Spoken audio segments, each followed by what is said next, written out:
All right. Imagine a branch, not a big branch, but a branch that's been cut from a tree during the growing season. At first glance, it looks like it's okay. The leaves are still green, the wood is sturdy. You could even place it in a vase of water and it would probably still look good for a couple of weeks.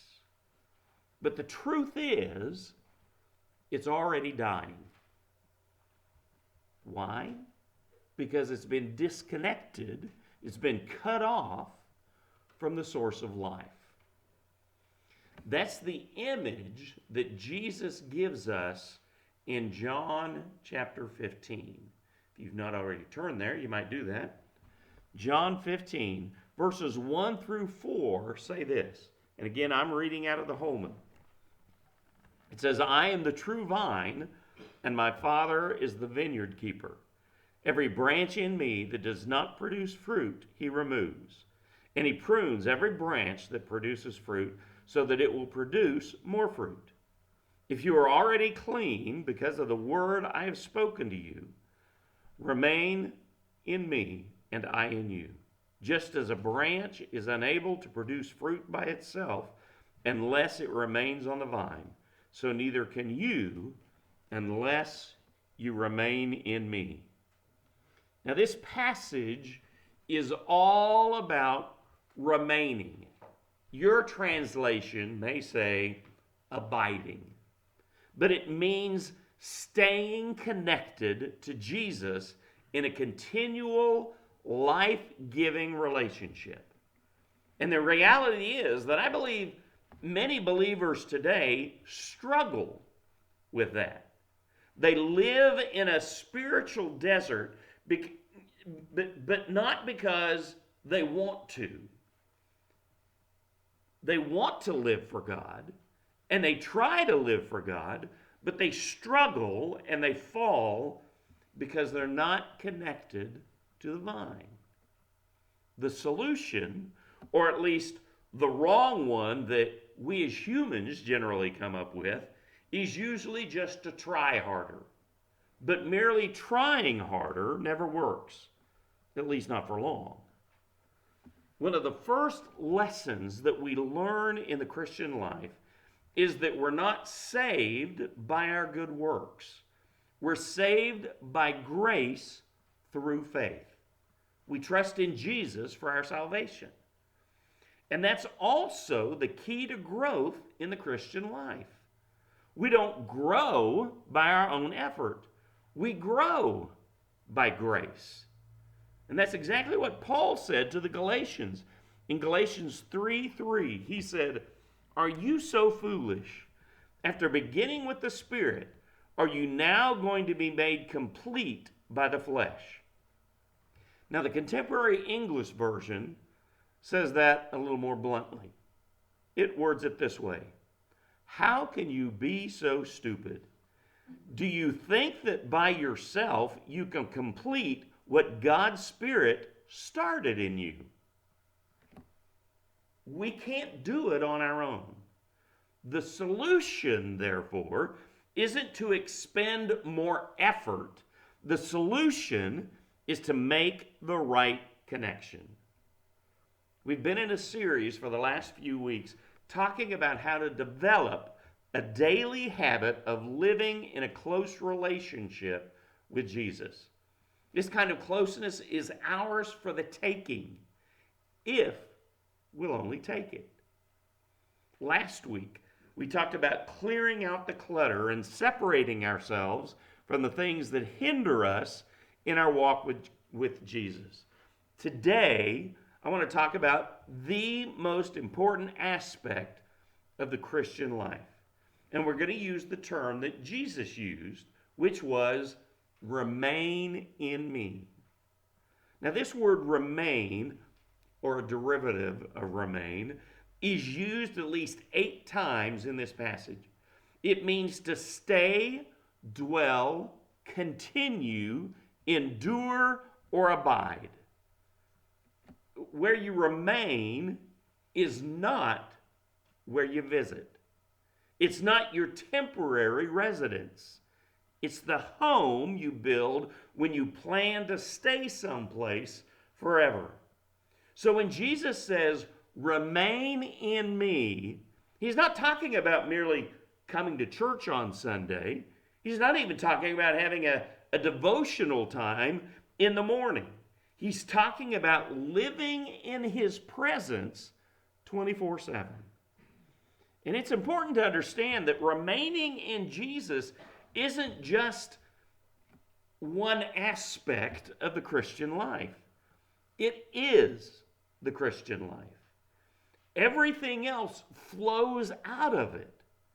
And in John 15, Jesus shows us what it means to remain in him and why that matters more than anything else. So here's what he wants you to know. First of all, without him, you can do nothing. His words, not mine. In John 15, the last part of verse 5, it says, the one who remains in me and I in him produces much fruit, because you can do nothing without me. Seems pretty absolute, doesn't it?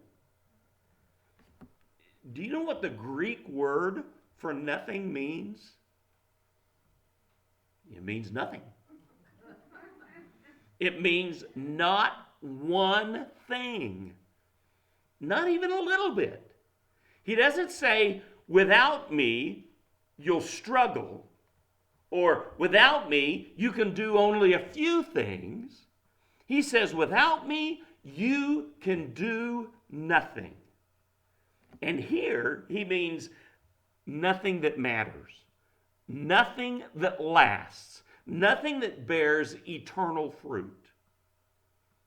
And this is where we often misunderstand the Christian life. We live in a culture where everything is marketed as making life easier. Whether it's shopping at Walgreens or using Eveready batteries or getting Geico insurance or even the advancements in AI, they all have used the same slogan and promise that they're making life easier. In fact, every self-help guru out there and everyone with a podcast or a product to sell seems to promise to make life easier. But Jesus didn't say, come to me and I'll make your life easier. He said, in essence, come to me and I will make your life possible. I will make your life doable. Because without him, it's neither. Without him, there is no spiritual life. We might look like we're doing fine on the outside. We may even convince ourselves that we're doing all right because we can make a little money, buy a few things, and achieve a little bit of success. But Jesus is saying, without me, you can't do the things that matter most. Without me, you can't live a righteous life. Without me, you can't bear lasting fruit. Without me, you can't save yourself. Isaiah 64:6 says, as plain as it can be said, each of our good deeds is merely a filthy rag. On our own, even the best that we can offer falls short of God's standard. Not long ago, the electricity went out down at the house. And that changed my plans for the evening because I was doing some things on the computer. But when the power goes out, the internet goes out. So I couldn't continue doing that work. So I decided, just off the top of my head, I'll watch a little TV. But no, you can't watch TV without electricity. And I thought, okay, then I'll do some dishes. Well, the automatic dishwasher doesn't start without electricity either. And then every time I walked into a room, the first thing I did was flip the light switch. And of course, nothing happened. The problem wasn't the house. The problem wasn't the internet modem, or the TV, or the dishwasher, or the light bulbs. The problem was that there was no connection to any source of power. And disconnected, I could do nothing. That's what Jesus is saying here. The problem isn't your talent or your intelligence or your good intentions. The problem is when you try to live disconnected from Him, no matter how capable you may look on the outside, without the vine, you wither. We have to come to grips with our complete dependence on Jesus. Disconnection doesn't make life difficult. It makes it undoable. It makes it impossible. Because without me, you can do nothing. But the reverse of that is also true. And that's the second thing that I want you to see. With Him, you can do it all. Everything you need to do, everything that matters, nothing is impossible. Mark 10:27 says, all things are possible with God. Again, His words, not mine. And then Jesus said, go back to John 15. Look in verses 5 and 7. I am the vine, you are the branches.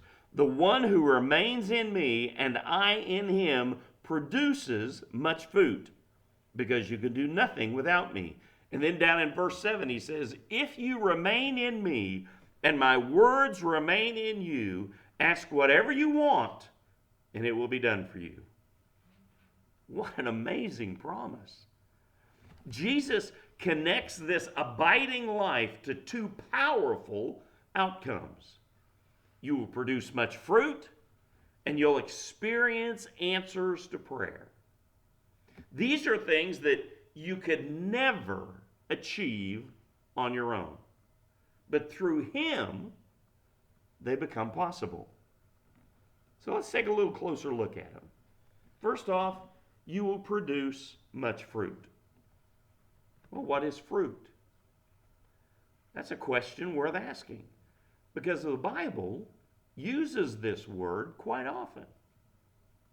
Some scholars say that it's the fruit of the Spirit: love, joy, peace, patience, kindness, gladness, faithfulness, gentleness, self-control.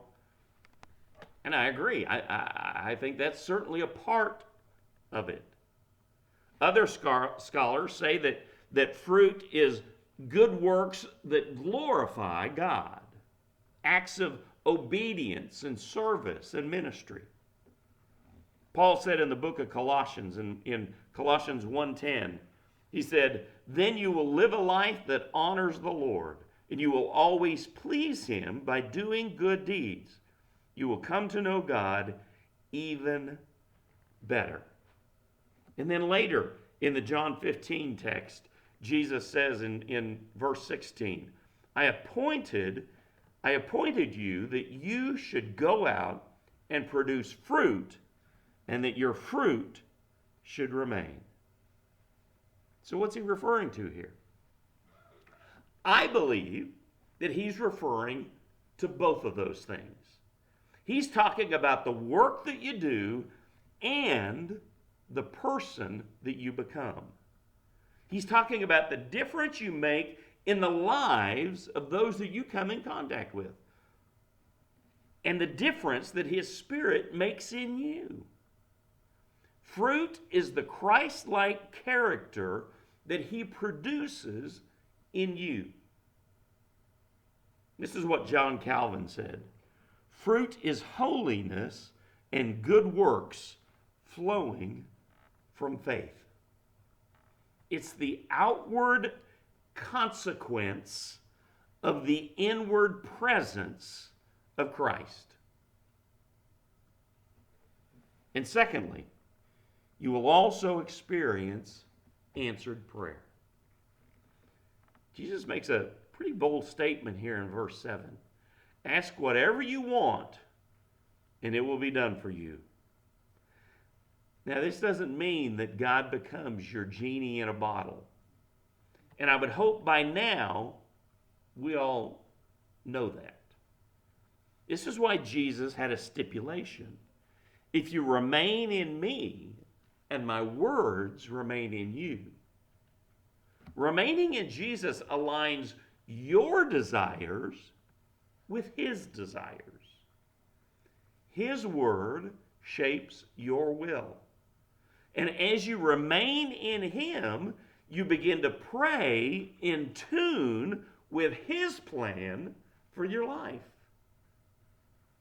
That's why in 1 John 5, verses 13 and 14, it says, now this is the confidence we have before him. Whenever we ask anything according to his will, he hears us. When you remain, your prayers are no longer these selfish wish lists that we make. They become kingdom-centered and focused on Jesus.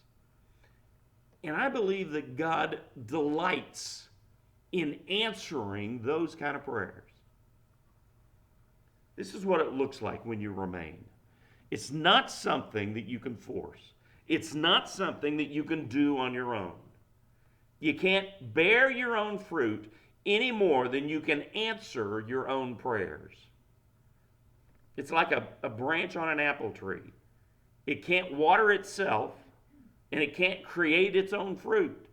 It simply remains in the tree, a part of the tree, and its connection to the root is what helps it to yield fruit.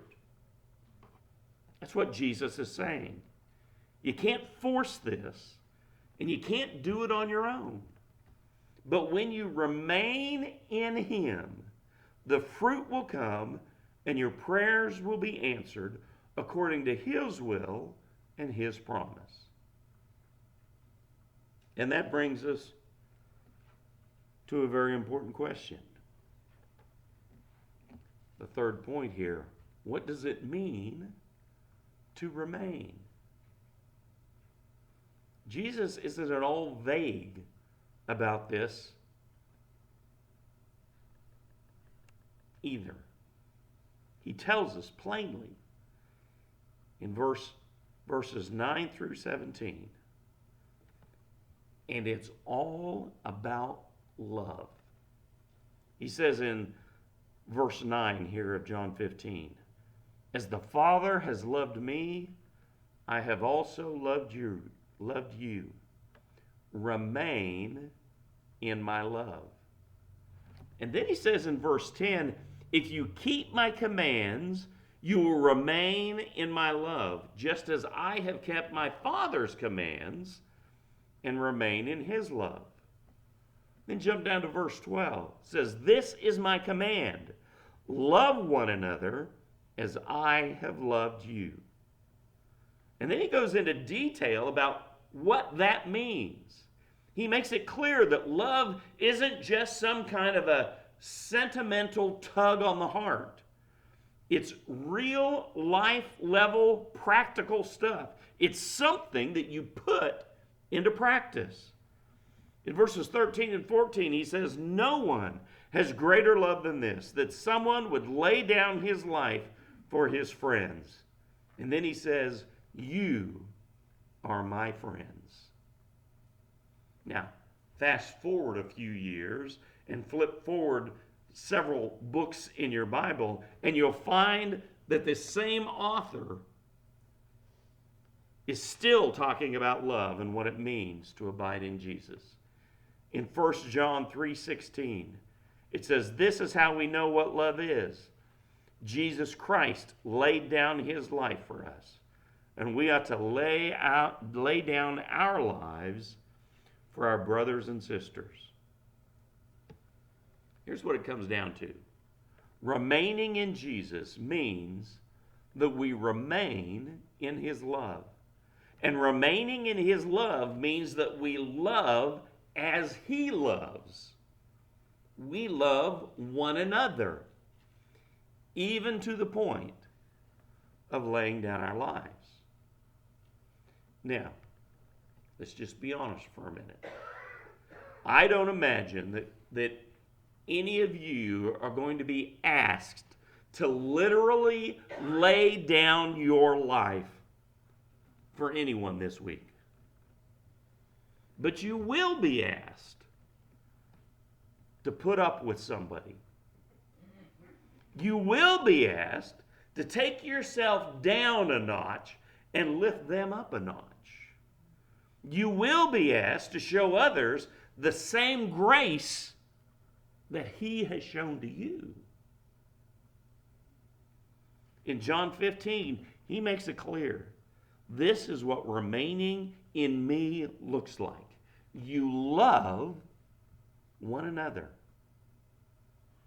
I've talked in recent weeks about how we need to make the effort to draw near to him, to eliminate the distractions and separate ourselves from all that holds us back, and keep him front and center in our thoughts all throughout the day, which enables us to rest in his love.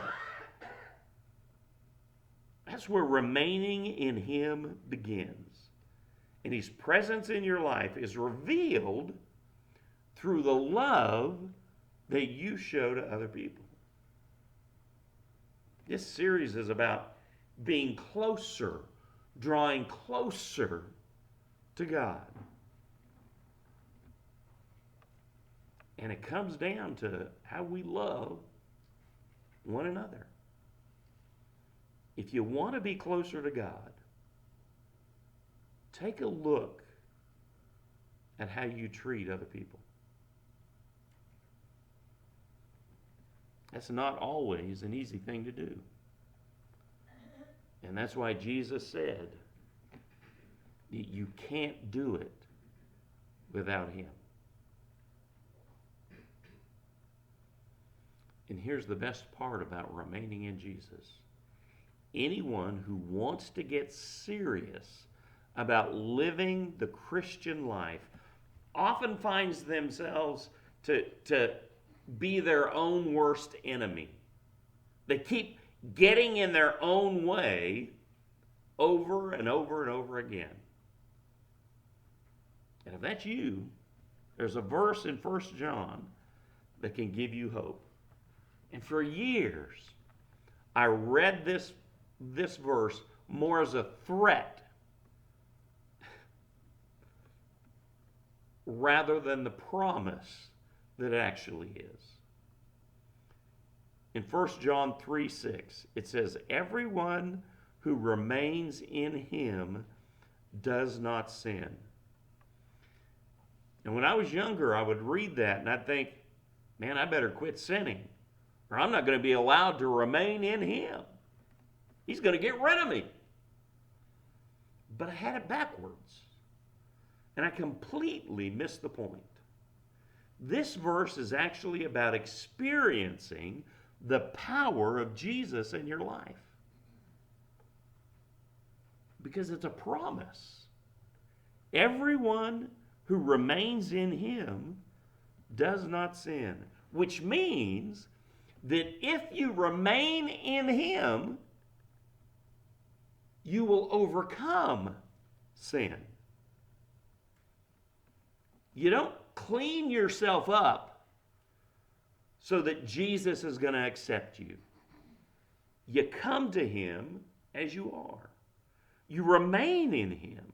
You let his love work through you, and the fruit that you will bear will be the fruit that lasts forever.